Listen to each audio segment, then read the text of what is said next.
Magandang umaga po sa inyong lahat, mga minamahal kong kapatid kay Kristo. Ngayon ay pumapasok na tayo sa ikatlong linggo nang magsimula ang social distancing, ang community quarantine, and finally ang lockdown.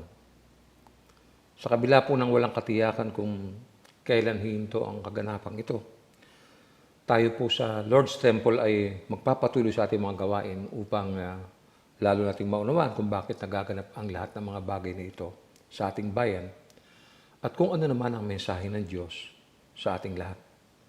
Bago tayo magsimula, hiningi ko samahan ninyo ako sa isang maikling panalangin. Ama, minsan pa ay lumalapit kami sa iyong banal na presensya upang pasalamatan ka sa lahat ng mga bagay.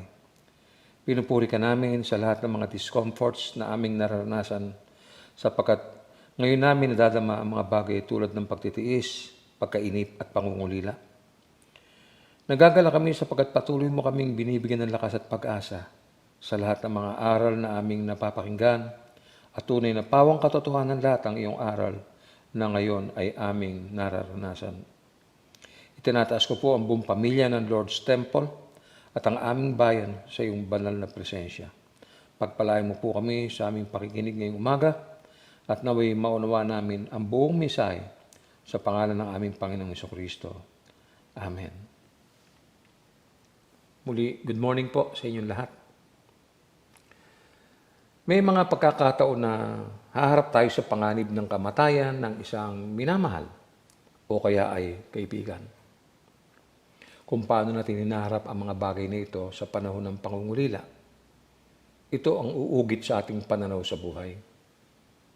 Maaring nalulungkot ka dahil hindi mo kasama ang iyong mga anak o kaya ay yung mga apo mo.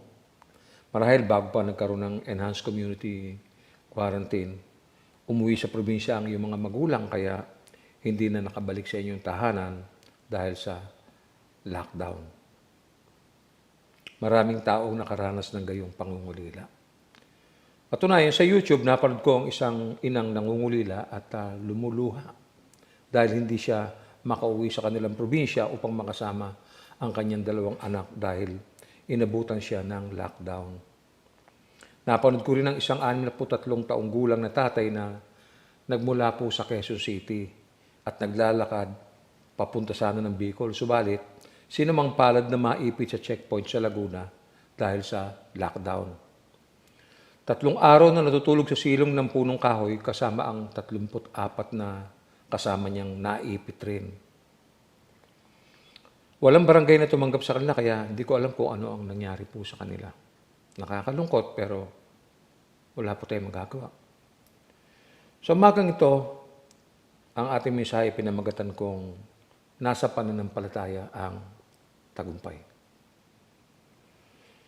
Sa mensahe po ngayon, nais kong paalalahanan ang lahat ng mga kapatid na lahat ng kapatid sa pananampalataya na ginagawa ng ating pamahalaan ang lahat ng paraan upang kung hindi man tuwirang masugpo ang sakit ay mapababa nito ang bilang.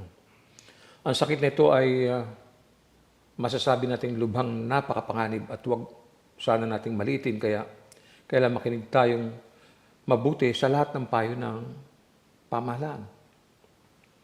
Pinasok tayo ng isang magnanakaw. Walang pasabi. Kung kailan nasa kasarapan ang tulog, saka siya umatake. Dahil dito, maraming bagay ang ninakaw niya sa atin. Nagising tayo na nawala na ang ating trabaho. Nawala ang mga gawain sa church. Nawala ang fellowship. Nawala rin ang ating karapatang makakilos ng malaya. Ang magnanakaw na ito ang sumira sa normal na takbo ng ating buhay. Nagmistula tayong mga bilanggo sa sarili nating tahanan. Hindi tayo makalabas at natatakot na baka madaanan ng magnanakaw. Ang magnanakaw na ito ay patuloy na nananalasa, pumapatay at naninira hindi lamang sa bayan natin kundi maging sa mga maraming maunlad na bansa. Libong tao na ang naging biktima ng magnanakaw nito, ang coronavirus. Ang mensahe natin ngayong umaga ay malagang maunawaan, mga kapatid. Try to listen carefully. Sa kabila ng mga idinulot ng magnanakaw nito, hindi po nangako ang Biblia na hindi tayo makakaranas ng hirap o pangungulila sa buhay. Alam natin lahat ito. Maaga pa sinabi niya ng Panginoon.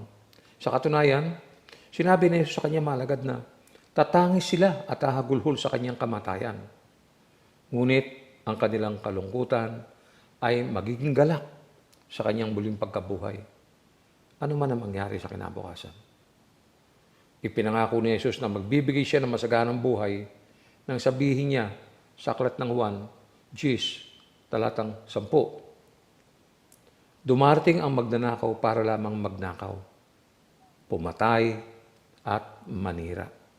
Hindi na po ng pagkakabasang ito. Dumating ang magnanakaw para lamang magnakaw, pumatay at manira. Naparito ako upang ang mga tupa ay magkaroon ng buhay, ng isang buhay na masagana at ganap. Ang laki-laki po ng kontras ng talatang ito. Totoo po sinabi ni Jesus, dumarating ang magnanakaw para lamang magnakaw, pumatay at manira. Kailangan maunawaan natin mga kapatid ang sinabi ni Jesus. Walang anumang mabuti sa magnanakaw na ito. Panay kapahamakan ang hatid nito sa tao. Subalit iba ang ating Panginoong Jesucristo. Naparito po siya upang tayo magkaroon ng buhay, ng isang buhay na masagana at ganap. Malaki ang pagkakaiba. Ang layo ng diferensya. Isang pumapatay ng buhay at isang nagbibigay buhay. Naranasan natin ang masaganang buhay noong tulungan niya tayong mapagtagumpayan ang maraming bagay sa sanlibutan. Halimbawa, kasalanan, yung pag-aalala, pagkainip, pangungulila, pati na ang depresyon. Hindi lamang yan, ang kawalang pag-asa, ang kawalang kasiyahan, at ang takot. Kaya mahalagang manampalataya ang tao sa Panginoong Hesus sapagkat nasa pananampalataya ang tagumpay. Ganito sinabi o sinasabi sa unang Juan 5, 4 hanggang 5. Sapagkat napagtagumpayan na ng anak ng Diyos ang sanlibutan at nagtatagumpay tayo sa pamamagitan ng pananampalataya. Sino ang nagtatagumpay laban sa sanlibutan? Ang sino mang sumasampalataya na si Jesus ang anak ng Diyos. Ang linaw po mga kapatid. Nais kong isalarawan ang tagumpay ng pananampalataya sa dalawang problemang ating kinakaharap. Yung pong pangungulila at pag-iisa.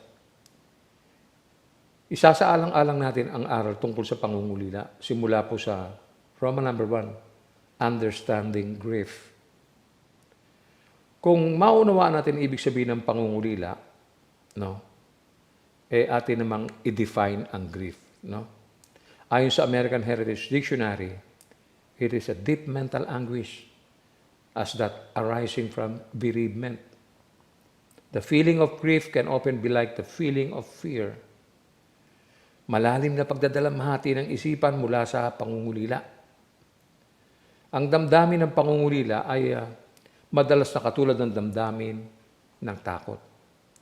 Ito po ang maraming ikinatatakot sa atin. Paano kung magtagal ang sakit na ito? Paano kung humaba ang mga araw at buwan? Paano kung may tamaan sa pamilya mo ng sakit na ito? Naisip mo ba yun? Paano na ang buhay? Malaking pagdadalamhati ang ihahatid po nito sa bawat sambahayan. Subalit, alalahanin natin, hindi lahat ng pangungulila ay masama. Ikalawa, not all grief is wrong. Ipinakita ni Jesus kung paano nagkaroon ng pangungulila ang iba sa pagkawala ng isang minamahal. Katulad halimbawa na nangyari sa Aklat ng Juan, marahil naalala pa natin si Lazaro. Ito po ay mababasa sa Aklat ng Juan, Kabanatang 11, 32 hanggang 36. Pagdating ni Maria sa kinaroroonan ni Jesus, nagpatira pa siya sa paanan nito at nagsabi, Panginoon, kung narito po lamang kayo, hindi sana namatay ang aking kapatid. Nahabag si Jesus at nabagbag ang kanyang kalooban nang makita niyang umiiyak si Maria, pati ang mga Hudyong kasama nito. Saan niyo siya inilibing? Tanong ni Jesus. Sumagot sila, Panginoon, hali kayo at tingnan ninyo. Tumangi si Jesus. Kaya't sinabi ng mga Hudyo, talagang mahal na mahal niya si Lazaro. Sa paksang ito, nakita natin ang kalungkutan at pangungulila. Kitang-kita natin sa buhay ni Maria at maging sa ating Panginoon. Katunayan, sinabi ng talata na tumangi si Jesus. May dahilan kaya kapwa tumangi si Maria at si Jesus. Isinulat naman ni Apostol Pablo ang nilalaman ng kanyang puso sa Roma 9:1 hanggang 2. Ang wika niya, ako'y nagsasabi ng totoo sapagkat ako'y tagasunod ni Kristo. Hindi ako nagsisinungaling. Ang aking budhi sa patnubay ng Espiritu Santo ay nagpapatunay na nagsasabi ako ng totoo. Matindi ang aking kalungkutan at di mapawi ang pagdaramdam ng aking puso. Mga kapatid, ang pangungulila ay bahagi ng isang karanasan. Traumatic ito tulad ng pagkawala ng isang minamahal. Talagang malungkot. Hahanap-hanapin mo. Minsan binabalikan mo ang nakaraan. Inaalala mo yung panahong magkasama kayo. Samantala, si Pablo at ang mga matatanda na taga-Efeso ay nagpahayag ng kanilang kalungkutan noong siya ay nagpaalam. Ibang setting po ito, mga kapatid. Mga Gawa 20:36 hanggang 38. Pagkasabi nito, lumuhod si Pablo at nanalangin kasama nila. Silang lahat ay umiiyak na yumakap at humalik kay Pablo. Labis nilang ikinalungkot ang kanyang sinabing siya'y hindi na nila muling makikita at siya'y inihatid nila sa sakayan ng barko. Kitang-kita po natin yan. Ilang kalungkutan na ang dumating sa buhay natin. I'm sure marami na po. Nakaranas tayo ng kalungkutan at ng pag-iisa. Lalo-lalo nga pagka pumanaw na yung isa sa mga minamahal natin. Pero nangyayari po ito. No? Now, yung labis na pangungulila ay hindi rin mabuti. No? Katunayan, letter C, grief can become a problem. Kapag tayo ay medyo nawalan ng pag-asa at parang gumibap na problema po ito. Halimbawa, ngayon, hindi tayo nakakadalo sa gawain ng church dahil sa sakit na dulot ng coronavirus. Wala na rin tayong fellowship. Wala yung mga nakatakdang gawain ng Diyos para sa mga tao dahil sa pinalawak na lockdown. Meron pa, halimbawa, hindi tayo makapagatid ng personal na pakikiramay sa pangungulila ng ibang tao dahil sa limitasyon hatid ng sakit na nakamamatay. Halimbawa pa rin, hindi man lang makita ang iyong mga magulang upang malaman ang tunay na kalagayan nila liban sa text na lamang. Katunayan, naghahatid ito ng stress sa tao. Naghahatid ito ng physical at emotional na pag-aalala. Ang pangungulila po ay isang uri ng emotional na kalungkutan. Malungkot po talaga. Kalungkutan na magpapabagsak at magpapahina sa katawan ng tao. Mararanasan natin to. Sa dami ng mga namamatay ngayon, ilang pamilya ang nangungulila sa tingin ninyo? Ilang pamilya ang nawalan ng tatay, ng nanay, ng anak, Ilang pamilya pa ang harap sa ganitong kalagayan? Paano yung buhay ng mga tao na inabot ng lockdown? Paano kung mabalitaan mo na sa kabilang barangay ay umatake na ang magnanakaw na ito? Ilang metro pa ang layo ng mapaminsalang sakit na ito sa inyong tahanan? Alam mo ba? Paano natin haharapin ang gantong pangamba? Marahil marami sa atin ang kinakabahan tuwing umuubo, tuwing bumabahin, at kung nakakaramdam ng sinat. Ito po yung mga indikasyon ng sakit na ito. Pero hindi naman lahat ng bumabahin at sinisinat ay meron ng coronavirus. Pero kung talagang nanlalata ka, makakabuting magpunta ka ng center at magpa-examine doon. At dahil ang pangungulila ay bahagi ng buhay ng tao, mahalagang mapagtagumpayan po natin ito sa tulong ng ating pananampalataya kay Jesus. Mapagtatagumpayan natin ito. Sa ikalawang bahagi, basahin natin. Faith in Jesus helps us to overcome grief. Totoo po yun. Walang ibang paraan upang mapagtagumpayan natin ang pangungulila. Kailangan nating manampalataya kay Jesus. Ito lamang ang tanging makadadaig sa pangungulila ng sinuman. Ito ay isang bagay na maaari nating panghawakan. Letter A, Jesus provides comfort to the grieving soul. Nauunawaan po ng Panginoon Yesus ang ating mga pangamba. Alam niya yan. Noong siya ay nasa lupa pa, naranasan din niya ang kalungkutan. Katunayan, siya ay nagkatawang tao upang saklolohan tayo sa kahabag-habag nating kalagayan. Dapat nating maintindihan ito. Hindi po madali ang ginawa ng Panginoon. Alalahanin ninyo na siya ay hari ng mga hari at Panginoon ng mga Panginoon. Napaka-comfortable ng kanyang kalagayan.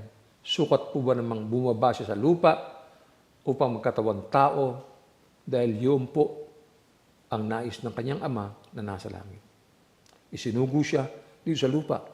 Basahin natin yung aklat ng Hebreo, kabanatang 2, talatang 17. Kaya't kinakailangan matulad siya sa kanyang mga kapatid sa lahat ng paraan. Sa gayon, siya ay naging isang pinakapunong saserdote, mahabagin at tapat na naglilingkod sa Diyos at nag-aalay ng handog para mapatawad ang mga kasalanan ng tao. Katunayan, pinayuhan niya yung kanyang mga alagad kung paano nila masusumpungan ang ginhawa sa kabila ng mga kabalisahan at problema. Ating puntong hayan sa 1:14, 1 hanggang 3. Ang sabi niya, huwag na kayong mabalisa.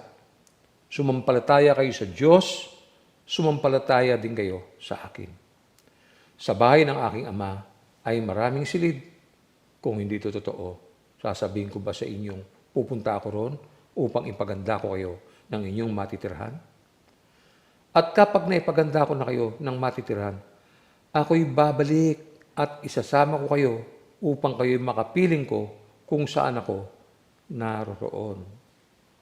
Amen. Balik-balikan niyo po ang talatang ito. Ito ang magpapatibay sa inyong kaluluwa. Ito ang nagbigay sa akin ng pag-asa. Ito rin nagbigay sa akin kung bakit natagaw ako magtiyaga at magtiis. Tayong mga mananampalataya ay may inaasahan. At ito ang pangako ng Diyos. Kahit na dumating pang iba't ibang uri ng virus, kahit na walang virus, ang tao ay mamamatay. Subalit, may maaasahan ang mga anak ng Diyos, ang pangako niyang buhay na walang hanggan. Amen po ba? Sana ganyan kayo, nakangiti kayo. Huwag kayong malungkot. Matatapos lahat ito. Tandaan niyo na kung wala mga pangakong ito, ano ang ating aasahan? Wala po. Wala. Maliligtas pa natin ang ating sarili? Makakagawa ba tayo ng paraan? Gagamit ba tayo ng mga paraang maraming ulit na natin ginamit? Mga paraang hindi naman umubra? We keep on trying, but we fail many times. Panghawakan natin ang kanyang pangako at manatili tayo sa kanyang pag-ibig. Basahin natin ang aklat ng Juan sa 15, mula 10 hanggang 11. Tandaan niyo ang sinasabi ng Panginoon. Kung tinutupad ninyo ang aking mga utos, mananatili kayo sa aking pag-ibig. Tulad ko, tinutupad ko ang mga utos ng aking Ama at ako'y nananatili sa kanyang pag-ibig. Sinabi ko sa inyo ang mga bagay na ito upang mapa sa inyo ang kagalakan ko at nang sa gayon malubos ang inyong kagalakan. Di ba? Hindi ba nakakalakas yung mga talatang yan? Mapapa sa inyo ang kagalakan ko at nang sa gayon malubos ang inyong kagalakan. Kung nais natin magkaroon ng galak, mga kapatid, kung nais natin magkaroon ng kapayapaan at kagalingan, malagi tayong manalangin. Magtiwala at magpasalamat sa Kanya. Huwag tayong masisiraan ng loob. Huwag kayong manghihina. Huwag niyong paniwalaan ang mga sinasabi ng mga taong hindi nakakilala sa Diyos. Ang Diyos ay nangungusap sa ating puso maging sa oras na ito. Kung talagang nais natin magkaroon ng galak, magtiwala at magpasalamat sa Kanya. Sabi po sa Juan 16:33, sinabi ko ito sa inyo upang kayo'y magkaroon ng kapayapaan sa pakikipag-isa sa akin. Magdaranas kayo ng kapigatian sa mundong ito, ngunit tibayan ninyo ang inyong loob na pagtagumpayan ko na ang sanlibutan. Hindi ho ba nakakatuwa yan? Hindi ho ba nakaka-comfort yan?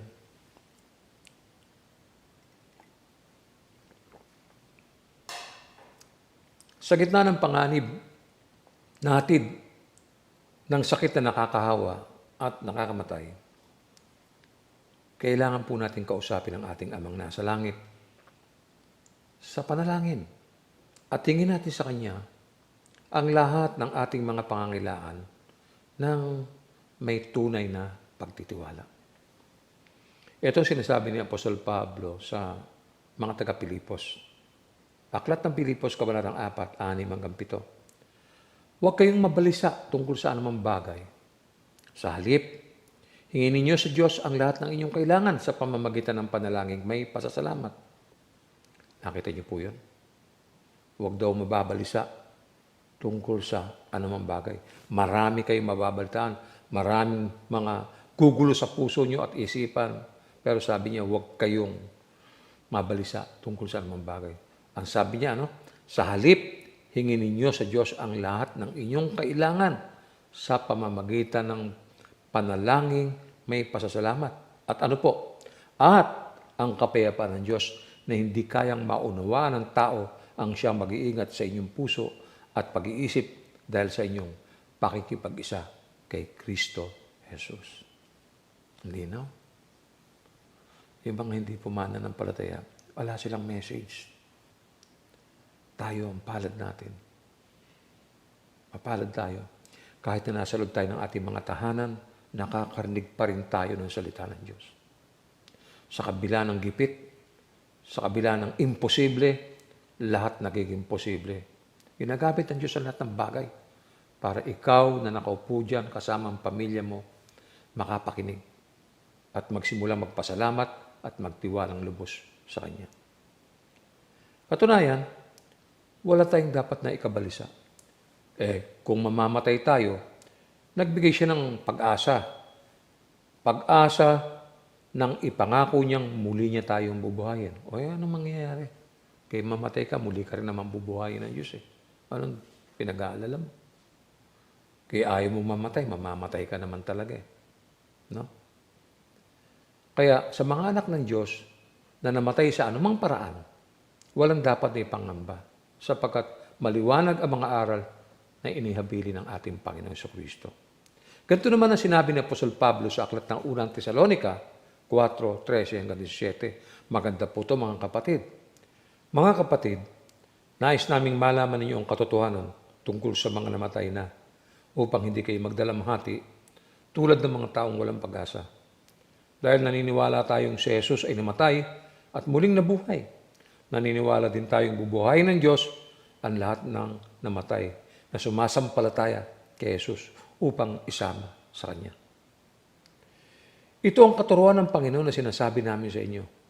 Tayong mga nabubuhay pa, tayong mga natitira pa hanggang sa pagparito ng Panginoon ay hindi mauuna sa mga namatay na.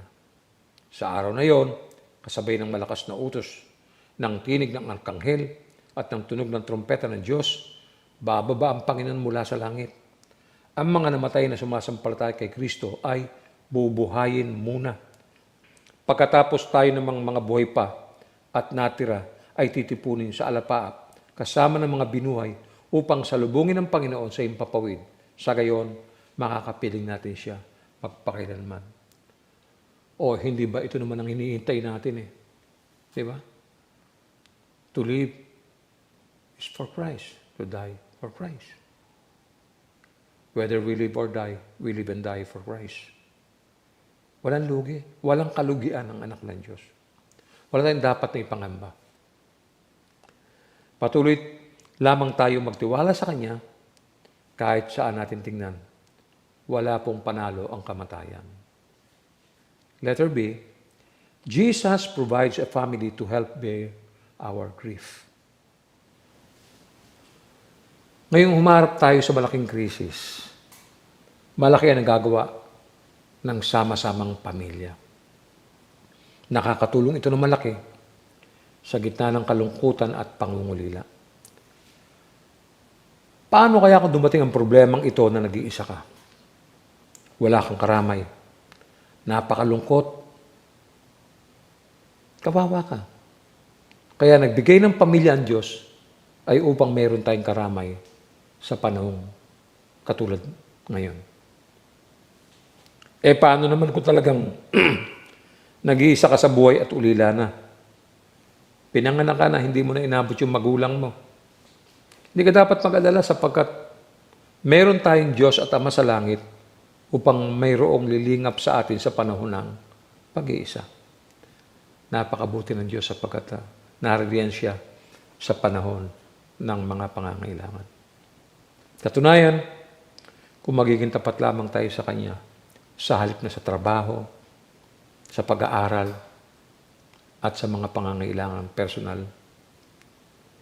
Ito yung palagi ko sinasabi sa inyo lahat, mga kapatid.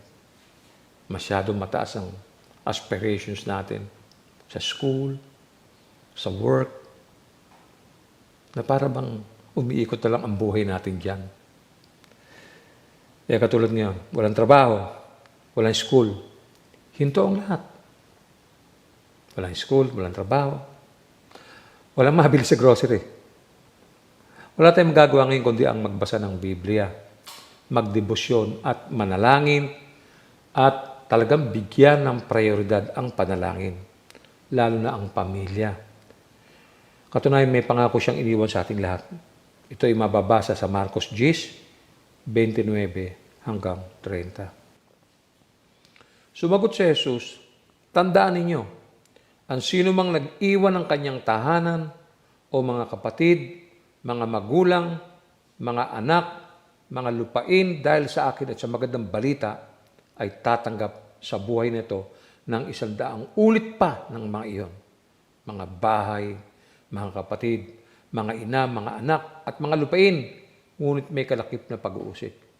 At sa panahong darating, magtatamo siya ng buhay na walang hanggan. Ang Diyos po nangako niyan. Buhay na walang hanggan. Wala po rito niyan sa lupa. Sa Diyos lang nagmula yan. Siya lamang ang nagbigay niyan. Buhay na walang hanggan. Yan ay bigay sa atin ng makapangyarihang Diyos. Kaya bilang pamilya, maaari nating pasanin ang kalungkutan at pangungulila ng isa't isa. Yan din naman ang tinuturo ng aklat eh. Naalala niyo yung sinabi ni Apostol Pablo sa Roma 12:15. Ano sabi niya? Makigalak kayo sa mga nagagalak at makitangis sa mga tumatangis. Ito po ang panahon ng tunay na pagmamahalan sa pamilya. Makikita po sa panahong ito ang tunay na pagmamalasakit, pagkakaunawaan, ang pagbibigayan, at ang tunay na pagmamahalan. Ang magnanakaw ang nagtulak sa atin ngayon upang lalo tayo maging malapit sa isa't isa. Sama-sama sa pagkain, sama-sama sa panalangin, sama-sama sa debosyon sa loob ng tahanan. Ngayon, naihayag na ang damdaming dati ay sinisikil. Naalis na rin ang pagtatalo, sa halip ay nagbibigayan. Maganda ang nangyayari ngayon. Sa kabila ng magnanakaw na ito, hindi niya nanakaw yung pag-ibig na iniwan ng Diyos sa puso natin. Ganyan ang pamilya. Mabuti ba ang Diyos? Ano sa palagay niyo? Ano ang layunin ng Diyos dito? Ganito po ang sinabi ni Apostol Pablo sa unang Korinto, kabanatang 12, 25 hanggang 26. Upang hindi magkaroon ng pagkakabahabahagi at sa halip ay magmalasakit sa isa't isa. Exactly. Kung nasasaktan ng isang bahagi, nasasaktan ng lahat. Kung pinaparangalan ng isang bahagi, nagagalak ang lahat. Yan yung naghahatid ng comfort at kaaliwan sa isa't isa. At yan ay mula sa Diyos. Sabi pa sa 2 Corinthians chapter 1, verse 3-5, purihin natin ang Diyos at Ama ng ating Panginoong Jesucristo, ang mahabaging Ama at Diyos na pinagmumula ng lahat ng kaaliwan. Inaaliw niya tayo sa ating mga kapigatian upang sa pamamagitan ng kaaliwang tinanggap natin sa Kanya ay makatulong naman tayo sa mga nahahapis. Sapagkat kung gaano karami ang aming paghihirap dahil sa aming pakikipag-isa kay Kristo, gayon din naman karami ang aming kaaliwan kay Kristo. Alam niyo mga kapatid, ang nakakalungkot. Marami hindi sinasamantala ang pagpapalang ito para sa kanilang pamilya. Ako natutuwa ako kasi wala ka nang gagawin. Lockdown. Sa bahay lang, pwede na kayong, ang dami pwede pag-usapan. Pwede niyong pag-usapan paano kayo nakakilala sa Panginoon. Balikan ninyo. Paano nakakilala ang bunso kay Kristo? Sino ang nagpasimula ng pananampalataya sa loob ng tahanan? Isang magandang pagkakataon po ito, mga kapatid. Paano nakakilala si tatay? Sino ang sunod na nakakilala? Nakakalungkot lang, yun nga, hindi sinasamantala ng iba yung nagaganap ngayon. Halimbawa, doon sa mga nag-aakala na makukuha nila ang kanilang mga pangangailangang espiritual sa panonood ng mga religious program over television. Maliligaw ka dyan. Doon sa mga nabibilang sa isang church kuno, ngunit hindi naman nagtatalaga ng sarili sa gawain ng Diyos. Mga fake na Christian yan. Ang daming fake ngayon. Fake news, fake Christians. Kaya pagka dumating yung pangungulila, kailangan nila itong tiisin ng mag-isa. Sayang, di ba? Paalala sa inyong lahat. Sa inyong lahat yan. Mga tahanan nyo, ito ang binigay ng Diyos sa inyo. Yung mga tahanan yan, ang ginamit ng Diyos para magsimula ang isang pamilya. Pinagpala tayo ng Diyos, binabalutan tayo ng kanyang kahabagan at di siya nagpapabaya. Ang magnanakaw, patuloy na mananalasa yan. Kaya tandaan nyo, hindi niya kayang saktan ang mga anak ng Diyos. Maaari sa ibang pagkakataon, pero hindi mananatili habang panahon. Sa akin pong pagtatapos, kailanman ay hindi niloob ni Jesus na pasanin natin ang pangungulila ng nag-iisa. Tinuruan po niya tayo kung paano magkaroon ng pangmatagalang galak at kapayapaan kahit po sa nakababahalang takot. Namatay siya at muling nabuhay sa mga patay upang ang ating pangungulila o maging ang kamatayan ay maging pansamantala lamang. Everything is temporary. Si Jesus ang namamagitan bilang punong saserdote upang maghatid ng aliw sa atin sa gitna po ng mga kalungkutan, pangamba at pangungulila. Para dun sa mga naghahangad na makaranas ng galak at pagpapala, kailangan mo manampalataya kay Jesus. Sumampalataya ka kay Jesus at sa anumang itinuro niya. Sumampalataya ka kay Jesus at sa kanyang mga ginawa. Sumampalataya ka kay Jesus at manatili ka sa kanyang pag-ibig. Sumampalataya ka kay Jesus at maging isang bahagi ng kanyang pamilya, ang Church ng Lord's Temple. Kung nais natin mapagtagumpayan ang lahat ng mga bagay, mga kapatid, magagawa natin to sa pamamagitan ni Kristo sapagkat nasa pananampalataya ang tagumpay.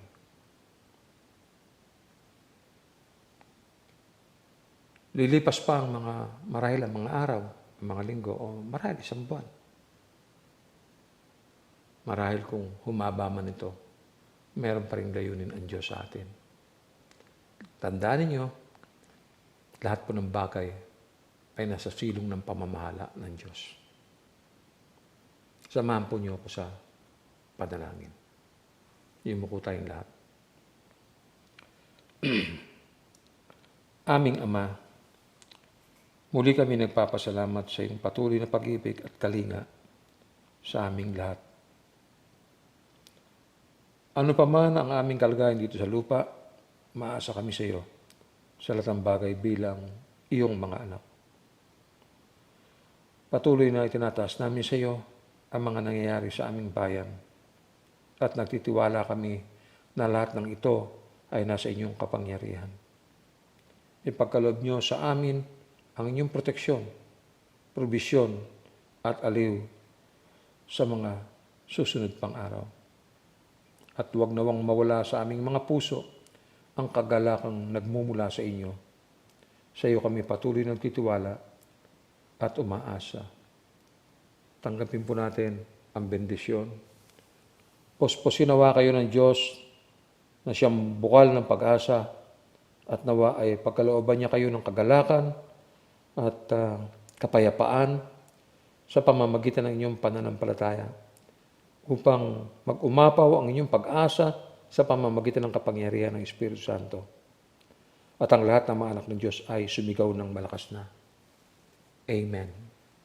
Purihin natin ang Panginoon Diyos.